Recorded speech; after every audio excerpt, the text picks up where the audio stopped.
આજની ધર્મકથા. પ્રણામ. અદ્ભુત અને અકલ્પનીય જીવન જેમનું રહ્યું છે એવા પૂજ્ય વાદીદેવ સુરી મહારાજ સાહેબના ચરિત્રના મધ્યમાં, અને કદાચ એમ કહી શકાય કે ચરિત્રની પીકમાં આપણે પ્રવેશ કરી રહ્યા છીએ. જે પ્રસંગ આજથી 900 વર્ષ પહેલાં બન્યો અને એનું પરિણામ જો જરાક પણ અલગ આવ્યું હોત તો આજે કદાચ તમે અને હું ન ધર્મકથાઓ સાંભળતા હોત, ન કદાચ કોઈ ધર્મમાં પ્રવૃત્ત રહી શક્યા હોત. આપણા આખાને આખા ધર્મનું મૂળ જે છે, વર્તમાન પરિપ્રેક્ષની અંદરમાં આપણે સ્વતંત્ર રીતે પરમાત્માએ આપેલો આમનય એને પાળી શકીએ છીએ. એમાં અનેક મહાપુરુષોનો બહુ જાજ્વલ્યમાન ફાળો છે. આપણે જે મહાપુરુષની વાત કરી રહ્યા છીએ એ મહાપુરુષ, એમણે એ કાર્ય જે સમયે થયું ત્યારે જે રોલ પ્લે કર્યો એ ભવિષ્યના આવનારા આ છેક 21,000 વર્ષ સુધી જે ભગવાનનું શાસન ચાલશે ને ત્યાં સુધી ક્યારેય ન ભૂલી શકાય એવો છે. અને તેમ છતાં એક કમનસીબી જુઓ કે પૂજ્ય વાદીદેવ સુરી મહારાજ સાહેબ માટે એક સ્વતંત્ર પુસ્તકની રચના એમના જીવન વિશેની એ પણ ક્યાંય મળતી નથી. આ આપણા લોકોની એક બહુ મોટી કમનસીબી છે. સાહિત્યની રચનાઓ કેટલીક આપણને મળી, કેટલીક ન મળી. સમયના પ્રભાવે કેટલીક રચનાઓ તો ગાયબ થઈ ગઈ, પણ જે મળી છે એને વાંચવાવાળા કોઈ નથી. અને હાલની પરિસ્થિતિ જે પ્રમાણે ટ્રેન્ડ જઈ રહ્યા છે કે ભણવા અને વાંચવામાંથી લોકોનો રસ રહ્યો જ નથી, સંસ્કૃત ભાષાનું પ્રભુત્વ જ લોકોમાં રહ્યું નથી. વિદ્વાનોની જે પરિકલ્પનાઓ હોય છે, વિદ્વાનોની જે પરિપાટી હોય છે, એ પરિપાટીને સાંભળવાની પણ કોઈની તૈયારી નથી રહી. એવા સમયે નવી રચનાઓ થશે એવી કલ્પના કરવી એ કેટલું દુષ્કર લાગે. છૂટાછવાયા મહાત્માઓ આવી રચનાઓની અંદરમાં કાર્યરત છે જ, પણ એ સંખ્યા કેટલી અને નવી પેઢી એમાં જોડાશે કેટલી? આપણું વાંચન ગયું, આપણું ભણતર ગયું, આપણી ભાષાઓની જે વૈવિધ્યતા હતી એ જાણવાનો રસ ગયો આપણો, આપણી જિજ્ઞાસા ગઈ, બધું જ ગયું. તો પછી નવી રચનાઓ એ ઉજાગર થશે એવી કલ્પના પણ વહી જ જવાની. આવા સમયે પૂજ્ય વાદીદેવ સુરી મહારાજ સાહેબ જેવા અનેક આચાર્ય ભગવંતો કે જેઓ ફક્ત ને ફક્ત ક્યાંક નાનકડા પુસ્તકના કેટલાક પાનાઓમાં દબાઈને રહી ગયા. આપણી કમનસીબી અને આપણું બહુ મોટું પાપ. આપણને લાગે છે કે આપણે જીવનમાં જેટલા ખોટા કામ કરીએ છીએ ને એટલું જ પાપ લાગે છે. એવું નથી. આપણે જીવનમાં કેટલાક સારા કામો નથી કરી શક્યા ને એ આપણું પાપ છે. જૈન શાસનમાં, લોકોત્તર શાસનની અંદરમાં જન્મેલો માણસ એટલો સામાન્ય ન હોય કે એવું વિચારી લે કે હું જેટલું કરું એટલું મારું પાપ. નહીં. કરણ, કરાવણ ને અનુમોદન ત્રણેય ભાગ જે શાસનમાં દેખાડ્યા છે એ શાસનમાં ફક્ત અને કરણ અને કરાવણની વાત ઉપર અટકી જવાય ને એ ગરિમા નથી. હું કેટલાકને સમર્થન નથી આપતો, કેટલાક સત્કાર્યોને, એ મારો પાપ. અને કેટલાક ખોટા કાર્યોને સમર્થન આપી દઉં છું આડકતરી રીતે, એ મારું પાપ. મૂળ વાત વાદીદેવ સુરી મહારાજ સાહેબનું એ સુકૃત, એ અજરામર સુકૃત, એ યાવતચંદ્ર દિવાકરો કહી શકાય એવું સુકૃત, એ સુકૃતના પ્રસંગની પૂર્વ ભૂમિકામાં આપણે પ્રવેશ કરીએ. પ્રસંગ જે એકચ્યુઅલ થયો છે એ થયો છે વિક્રમ સંવત 1180ની સાલમાં. પણ આપણે શરૂ કરશું એની પૂર્વ ભૂમિકાથી, પૂર્વ ભૂમિકામાં બનેલી એક નાનકડી ઘટના ઉપરથી કે જેના કારણે આ પ્રસંગ બન્યો છે. એ સમયની પરિસ્થિતિ આપણે સમજી ગઈકાલ સુધી કે ગુરુ ભગવંત મુનિચંદ્ર સુરીશ્વરજી મહારાજા કાળ કરી ગયા. સરસ મજાની નિર્યામણા સાહેબ દ્વારા એમની કરાવડાવી અને નિર્યામણાના આધારે જે અંબિકા દેવીએ સંકેત આપ્યો હતો અને સાહેબ ત્યાં ગયા હતા, એના આધારે જે એમની કાળધર્મ સમયની એ સ્થિતિ રહી. એ પછીથી હવે ગચ્છ નાયક તરીકે પૂજ્ય વાદીદેવ સુરીશ્વરજી મહારાજા બિરાજમાન થયા પટ્ટધર તરીકે. આપણે 3 પરંપરાઓ જોઈ. એક વાદી વેતાલ શાંતિસુરી મહારાજ, એ પછીથી મુનિચંદ્ર સુરીશ્વરજી મહારાજ, અને હવે શરૂ થશે સામ્રાજ્ય પૂજ્ય વાદીદેવ સુરીશ્વરજી મહારાજાનું.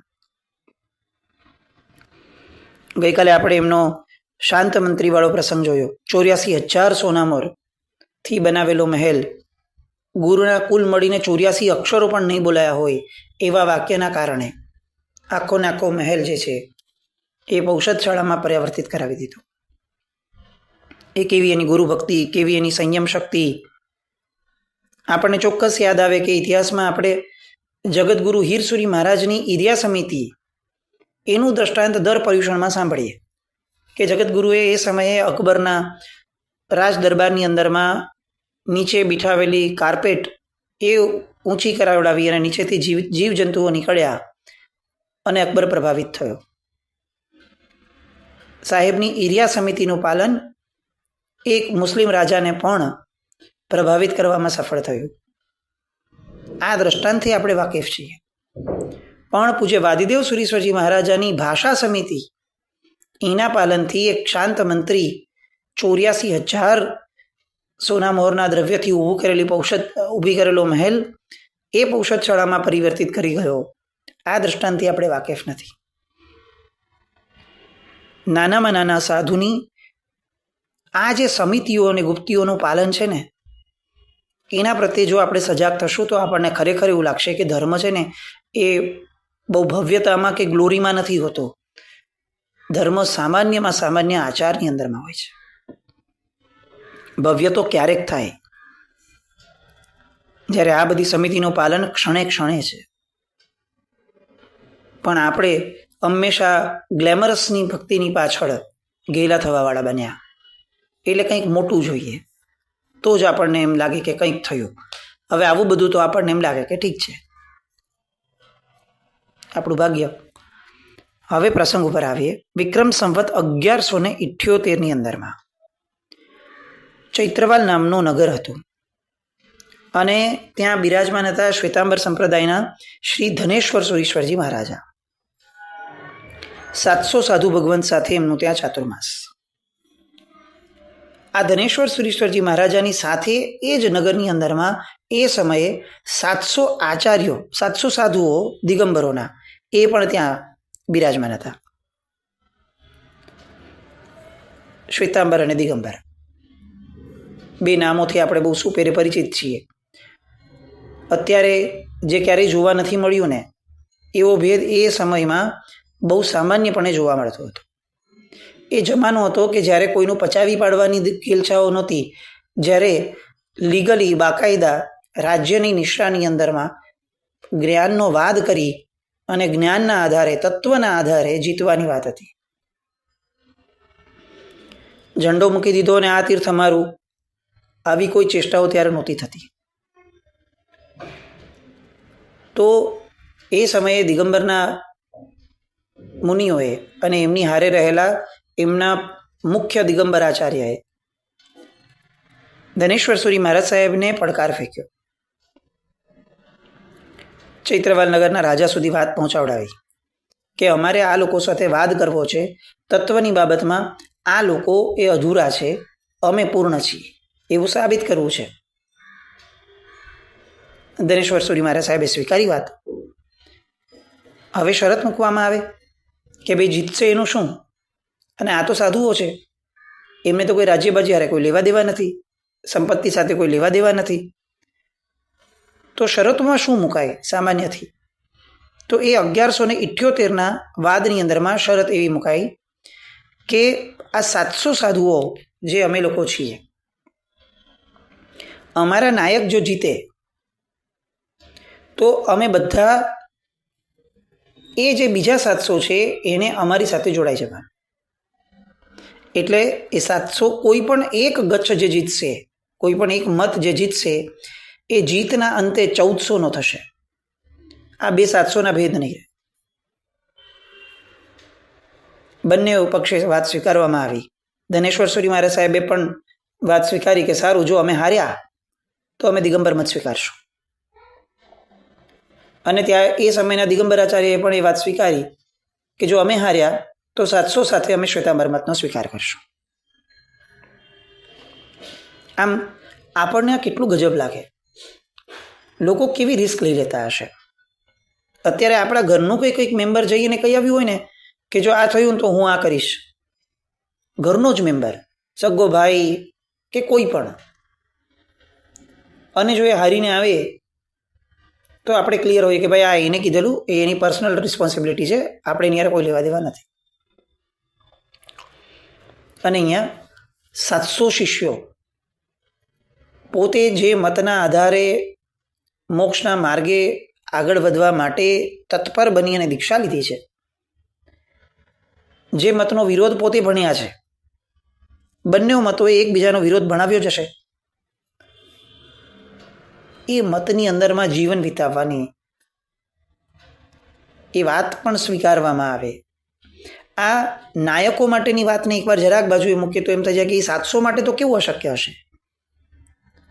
ભાઈ મેં દીક્ષા લીધી છે એવું વિચારીને કે શ્વેતાંબર મત બરાબર છે, પછી તમે મને ભણાવ્યો અને કીધું કે જુઓ શ્વેતાંબર મતના આ બધા પુરાવાઓ જુઓ, આ બધી સાબિતીઓ જુઓ, તત્વ સમજો, અને પછી તમને ખ્યાલ આવશે કે જુઓ શ્વેતાંબર મત બરાબર છે.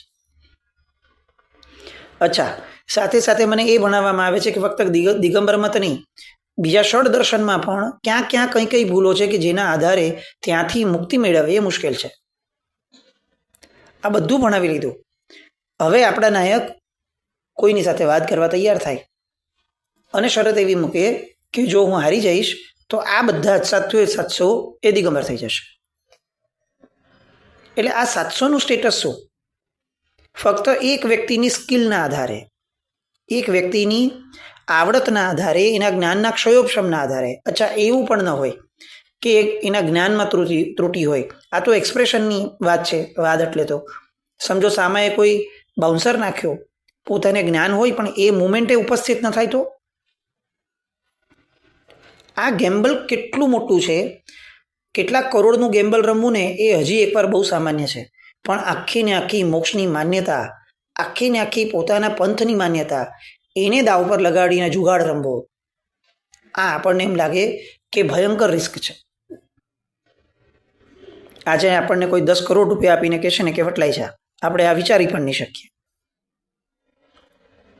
અને આમાં તો કંઈ મેળવવાનું નહીં.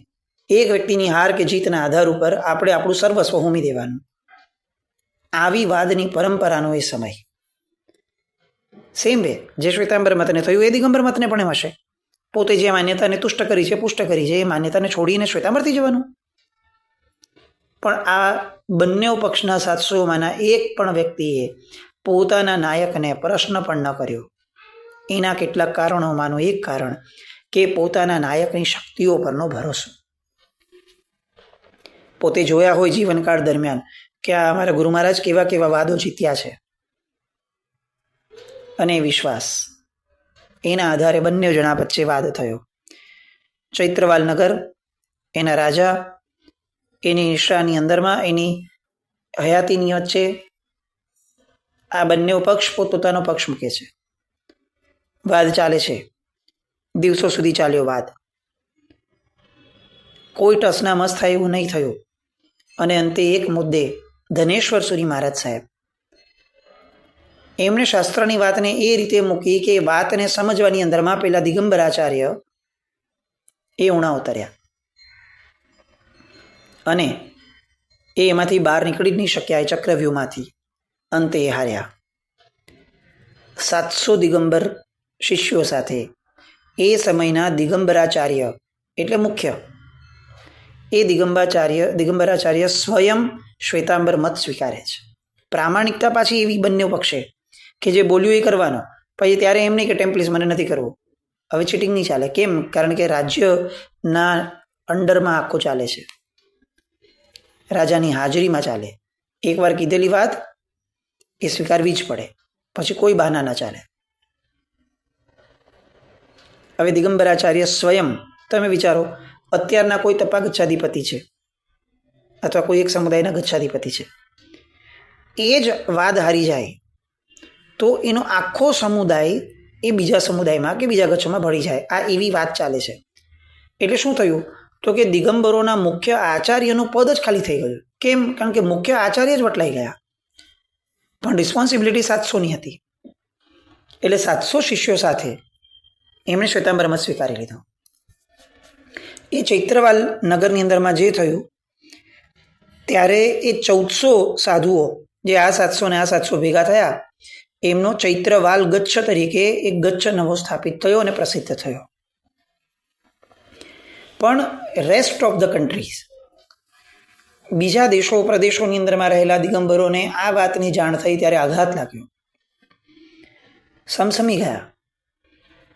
આપણા મુખ્ય આચાર્ય હાર્યા, 700 શિષ્યો એનું ઘડતર કરતા જમાનો નીકળી જાય, એ પ્રચારમાં કેટલે આગળ વધી શકે એમ છે, અને એવા બધા જ શિષ્યોએ શ્વેતાંબર પણ સ્વીકારવું પડ્યું. આનો આઘાત એ દિગંબરોની અંદરમાં માનસપટમાં બહુ દ્રઢપણે ઘૂસી ગયો. હવે અનુગામી તરીકે કોઈકને સ્થાપવાના હતા, અને દક્ષિણ ભારતના રાજ્યની અંદરમાં જેમની પ્રશંસા પ્રશસ્તિ એ શિરમોર ગણાતી હતી એવા કુમુદચંદ્રજી એ હવે ભટ્ટારક તરીકે પ્રસ્થાપિત થયા. આ ભટ્ટારક એટલે શું? આપણે આ શબ્દ વાંચ્યો અને સાંભળ્યો છે. મોટી શાંતિની અંદરમાં અરહદ ભટ્ટારકમ આ શબ્દ આવે છે. ભટ્ટારક એ એક પદવી હતી કે જે પદવીની અંદરમાં અરિહંત પરમાત્મા અને ગણધર ભગવંતો અને પછી આચાર્ય ભગવંતો, આ જે અત્યારે આપણી પાસે સિરિયલ વાઇઝ 3 ક્રમ આવે છે, એમાં વચ્ચે ભટ્ટારક આવતા. અરિહંત પરમાત્મા, પછી ભટ્ટારક અને પછી આચાર્ય ભગવંત. આજે એ પદ નથી, એટલે આપણને આ પદ ફક્ત મોટી શાંતિની અંદર સાંભળવા મળે છે. તો આ ભટ્ટારક પદવી એટલે શું? તો કે આચાર્યો તો ઘણા બધા હોય, તો આ બધા આચાર્યોની ઉપર અનુશાસન કોણ કરે? આજે આપણે આ પરિસ્થિતિને સમજી શકીએ છીએ કે અનેક સમુદાયો, અનેક ગચ્છો, બધું બહુ બધું છે. હવે અનુશાસન કોણ કરે? કોઈ આ સમજો કોઈ એક આચાર્ય ભગવંતને એક નિર્ણય લીધો અને બીજા આચાર્ય ભગવંતને એ નિર્ણય સાથે વાંધો થયો અથવા એ નિર્ણયમાં કંઈક ત્રુટી લાગી, તો આ બંને જો એકબીજાને સમજાવી ન શકે તો હવે આ બંને કોની પાસે જઈને નિર્ણયને લેવાનો? તો એ સમયે ત્યારે ભટ્ટારક હતા. આખું ને આખું જૈન શાસન એ ભટ્ટારકના આશ્રયે ચાલે. તે સમયે તે આચાર્ય ભગવંતો બધા નિર્ણયો કરે, પણ જ્યારે પ્રશ્ન આવીને ઉભો રહે ત્યારે ભટ્ટારકજીનો રોલ પ્લે એ મહત્વનો થાય. તો દિગંબરોની અંદરમાં જે 700 શિષ્યો સાથે હાર્યા એ સમયના ભટ્ટારક પોતે જ હતા. એટલે હવે ભટ્ટારકનું પદ ખાલી થયું. તો દક્ષિણ ભારતના આ કુમુદચંદ્રજી, આપણે જ્યારે આ પ્રસંગમાં આગળ વધશું અને વાદની વાતો આવશે ને ત્યારે આ કુમુદચંદ્રજી કેવા હતા એની પણ વાત આપણે લઈશું. એવું નથી કે આપણા આચાર્ય ભગવંતોએ સાવ સામાન્ય કહી શકાય એવા વ્યક્તિઓની સામે પડકાર ફેંક્યા છે અને જીત્યા છે. ના, પરમાત્માનું શાસન છે ને ક્યારે પણ આવી વાતોમાં નથી માનતું કે અમે જ શ્રેષ્ઠ છીએ, બીજા કોઈની કોઈ કિંમત જ નથી. નહીં, અહીંયા જે સમયે જે વ્યક્તિ જેવો છે એનું તે જ પ્રકારે જ વર્ણન કરવામાં આવ્યું. કોઈ ચડિયાતો સાબિત થયો છે તો એનું પણ વર્ણન એ રીતે કરવામાં આવ્યું છે કે ભાઈ એ ચડિયાતો હતો. આ પ્રામાણિક લોકોનું શાસન છે. હવે 1178ની સાલમાં ભટ્ટારક તરીકે કુમુદચંદ્ર આવ્યા, અને આ કુમુદચંદ્રજીએ મનમાં ગાંઠ વાળી કે જે તે સમયે જ્યારે પણ મને તક મળશે હું સૌથી પહેલું કામ શું કરીશ તો કે હું આ શ્વેતાંબરોને હરાવીશ. આ પીકના ઘર્ષણોના સમયો હતા બધા, આજે બી છે, પણ આજે આપણને આપણામાં જ એટલું બધું દેખાય છે કે હવે બહાર સાથે શું થતું હોય એ જોવામાં આપણને કંઈ અનુકૂળતાઓ ન રહી અથવા આપણું કંઈ જિજ્ઞાસા ન રહી. બાકી આજે પણ આ પરિસ્થિતિઓ મુંબઈ ગુજરાત છોડી દો તો એટલા બધા પ્રાંતોમાં છે કે જેમાં ઘર્ષણના કારણે એકબીજાના સ્થાન લેવા, એકબીજાના મતનો પડકાર ફેંકવો, એકબીજાની માન્યતાના લોકોને વટલાવવા, આકર્ષણ આપવા, આવું અનેક કહી શકાય આવી પરિસ્થિતિઓનું નિર્માણ વર્તમાન સમયમાં પણ છે. ખાલી તકલીફ એ છે કે અત્યારે આપણે ઉપેક્ષા ભાવમાં જીવીએ છીએ, આપણને કોઈ ફરક પડતો નથી. આપણને એમ થાય કે ભાઈ મારા ઘરમાં મારી ધર્મની સ્થિતિ એ બરાબર રહી જાય, જે જેટલી છે એટલી ટકી જાય તોય ઘણું. આવા સર્વાઈવલના સ્ટ્રગલમાં જીવવાવાળા છીએ આપણે. એટલે તકલીફ એ છે કે ગ્લોરીની વાતો, સાચવવાની વાતો, રક્ષણની વાતો, એમાં આપણે કંઈ આગળ વધી જ નથી શકતા. પણ એ સમયે આચાર્ય ભગવંતો અને શ્રાવક શ્રાવિકાઓ એ આ બધી વસ્તુઓમાં બહુ જ એક્ટિવ અને કાર્યરત હતા. દ્રઢતાનો સમય હતો.